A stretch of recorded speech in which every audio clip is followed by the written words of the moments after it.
is Ginkgo Ferment. Biology is technology on steroids. It's explosive.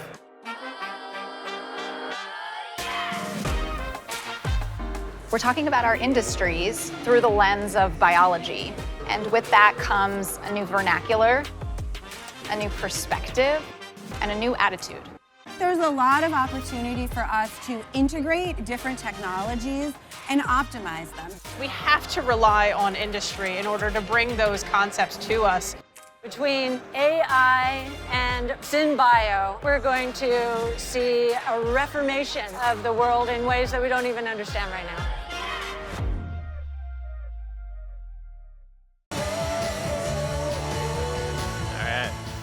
All the speakers are going to get to do that awesome walk. Actually, it's pretty fun. Yeah. All right. Well, welcome to Ferment. I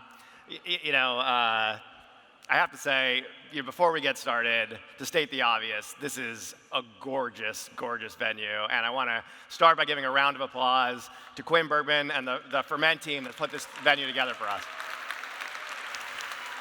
I don't know where Quinn is, but anyway. So, it's been 2 years since the last time we had Ferment, and synthetic biology is a close-knit community, right? And it's been hard not seeing all of you, and so the other group I want to thank is all of you for coming out and being here in person and keeping our community alive by being here together and gathering, okay? And from my perspective, the last year at Ginkgo has been a bit of a big deal. So we took the company public. We're listed as DNA on the New York Stock Exchange.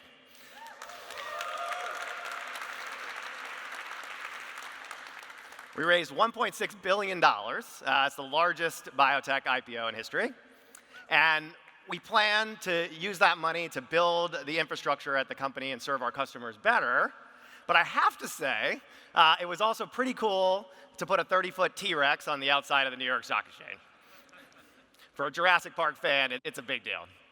The other thing that's happening as a consequence of us going public is we're expanding the team around us. So we have a new board member, Reshma Kewal-Ramani, the CEO of Vertex, joining our team.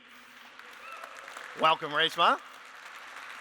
And I will say, her life is made a lot easier because I've been trained for the last 10 years to do whatever someone named Reshma tells me to do at Ginkgo Bioworks. And so you're going to hear from Reshma and Reshma on a fireside chat together after this, talking about leadership in a fast-growing public life science company. The other thing that's changed over the last couple years is we've continued to expand the scale of our platform at Ginkgo. And this is really a message for our customers in the room. And by the way, I should mention, there's a whole group of different types of people in this room. There's investors, there's customers, there's service providers. And one of the reasons we hold this event is so that you're all in this room together. And so just before I forget it, make sure you look to your left and right and introduce yourself to the other people that are here. We have breaks and we have long lunches and a cocktail hour. That's a lot of the reason we host this event is for all of you. And one of the things you can do is, to put a plug, there's a sign-up sheet over by the coat check. You can sign up to get a tour of our facilities, which are about 5 minutes away from here, and see this physical infrastructure we've been building. And we're building it because our responsibility to our customers is to make that infrastructure better every year. That's like our half of the deal. And in exchange for that, Ginkgo operates as a horizontal platform. Think like Amazon Web Services. And our customers outsource basically biotech R&D, cell programming to us, and in exchange we get a royalty. Well, this is what they want to make sure we keep going. So as part of our public filings, we got to release what had previously been internal numbers at Ginkgo, the output of our foundries. And you can see on the left, we've been doing about 3 times as much work every year in the facility compared to the year before. And on the right, the cost to do that work has been falling by about 50% a year.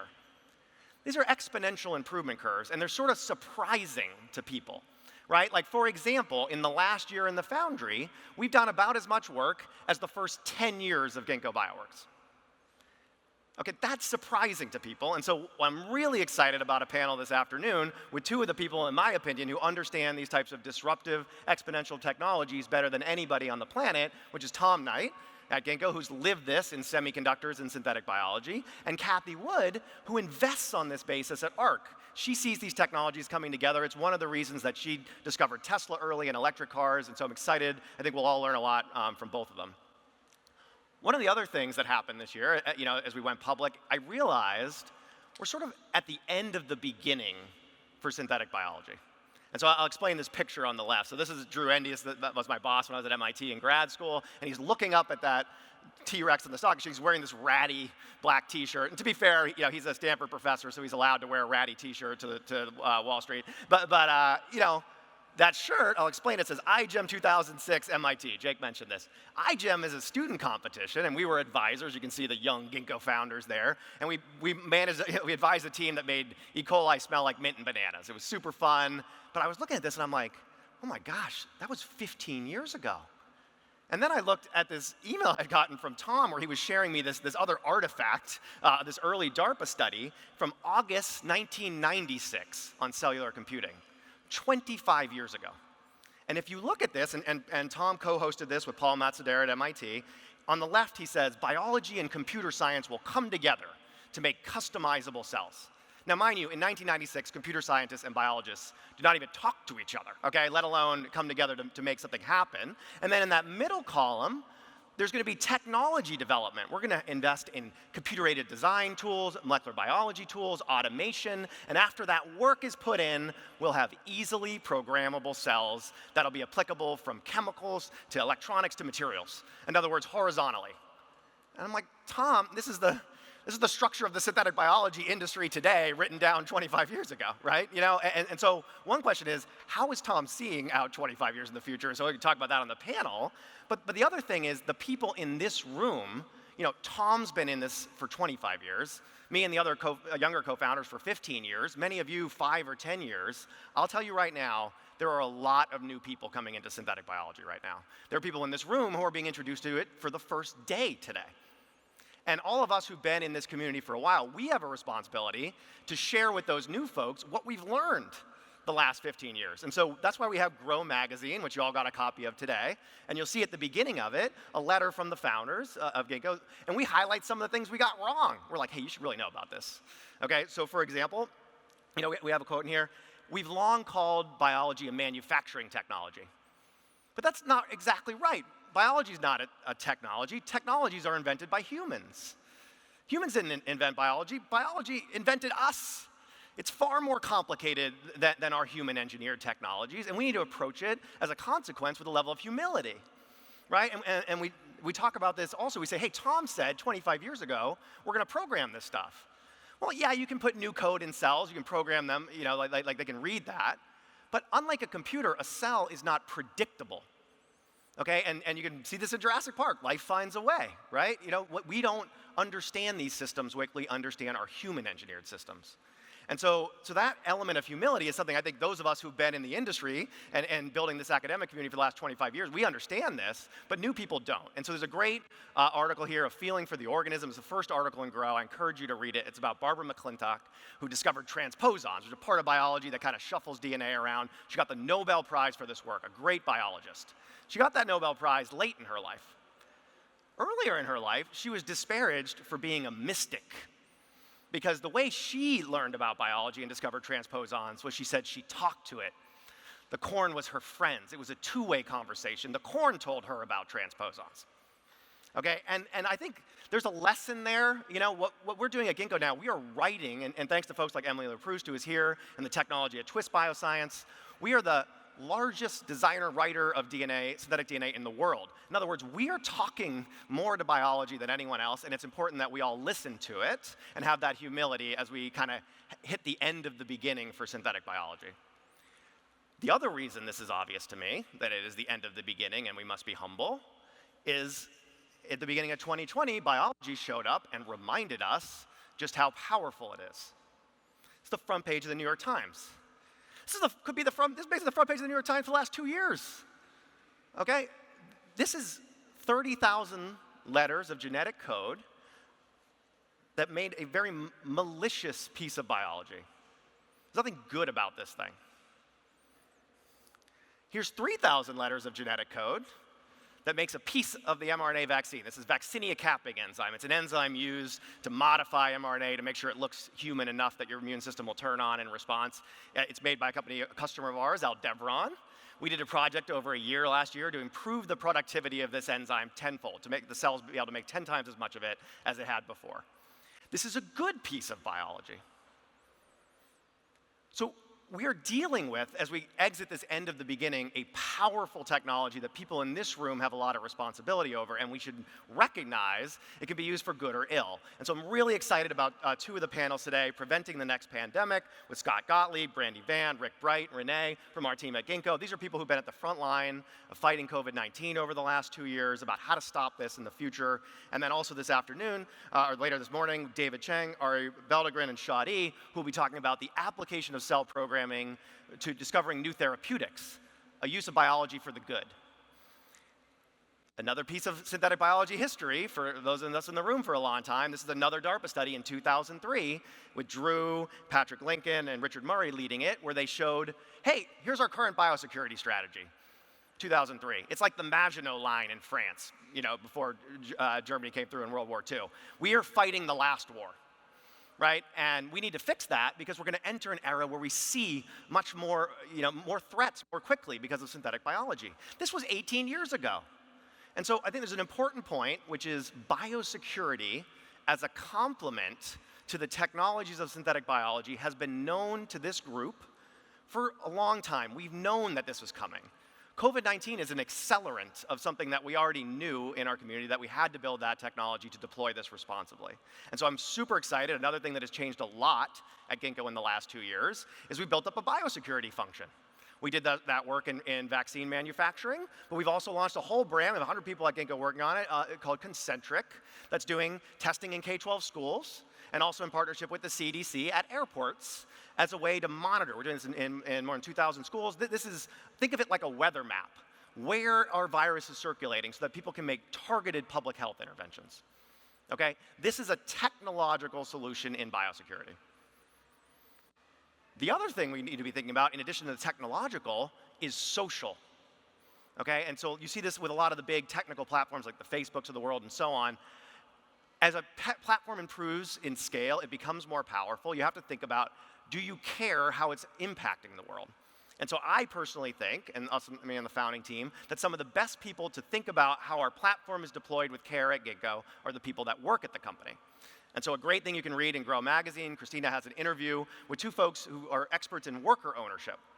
Well, we believe the people that work at the company, because they go home to their families and have to talk and be proud of what they're doing, are some of the best people to think about how this technology gets deployed with care. And so, if you want to give those people that responsibility, you also need to give them the power to do something about it. And so when we took the company public, we created a new share class. It's called Class B shares for the bioworkers. And if you work at Ginkgo, and by the way, anyone in the room that's thinking about a job at Ginkgo, keep this in mind, you get 10 times the vote of the Class A shares. Okay, and this is a way for us to vest power in the workers of Ginkgo so they can help care how our platform is used. And then up on the top right, a great article from Sophia Roost talks about the larger social implications of powerful tech, again, that we all should be thinking about. And it's a great history lesson of a group of scientists at MIT in the 70s during the Vietnam War. And they said they were worried about the application of their science, in things like Agent Orange and such on. And they said, you can't direct that your work will be used for the benefit of society. You're as much a part of the machinery as that computer you're working on. Does that make you feel like quitting? Don't quit. There's only one way to stop that frustration and make yourself feel whole again, and that is to fight against the system that uses you so poorly. If you want to redirect science, you've got to redirect society. Don't quit, organize. And this is, again, as our technology becomes more powerful, we have to understand it's operating in a larger system, and we need to engage that system directly as the leaders in this industry. Okay. The other reason it's the end of the beginning today is that you've got products coming out of synthetic biology. So we talked about vaccinia capping enzyme with Aldevron. Later this afternoon, you're going to get to eat one of the products of one of our customers, Motif Foodworks, here in the middle. You're going to get an animal-free meatball. And the reason that's going to taste way more meaty than you expect is it has a protein in there called himami that is an animal protein made without the animal. because we've engineered a yeast cell that they can grow up in tanks and produce that product. And down at the far side there, you got our partner Kronos, our Canadian cannabis partner. And Kronos has launched a new product with CBG in it. CBG is a rare cannabinoid from the cannabis plant. It's very expensive to get from the plant. We've engineered a yeast cell to do that. Kronos ferments that in a big brewery up in Winnipeg, produces that product, and they just launched in the last couple of weeks this new brand, Chill Bliss, new gummies, and those are floating around, but I have been told they do not, for a variety of legal reasons, have any THC in them. But you should keep an eye out for them. And one of the things I like about this, though, you know, the people in this room get this, but the same technology platform that's making Vaccinia capping enzyme for mRNA vaccines more efficient is also enabling Chill Bliss to come on the market, right? So the breadth of application in synthetic biology, I think, will continue to surprise people, which is why I'm so excited for our developers' lightning talks today. We're going to hear from Jasmina, Sasha, Michelle, and Nicole about some of the things you might see at Ferment a year or 2 years from now as their apps develop on the platform. And I want to give a special call out to Jasmina, who 2 years ago, if you were here at Ferment, you heard her speak as our first entrepreneur in residence. And she said, I'm going to start a company on Ginkgo's platform doing beauty. And just yesterday, Jasmina announced that the company she's CEO of, Archaea, has announced they closed on their $78 million A round with great partners like Chanel and Givaudan on the round. So big round of applause for Jasmina.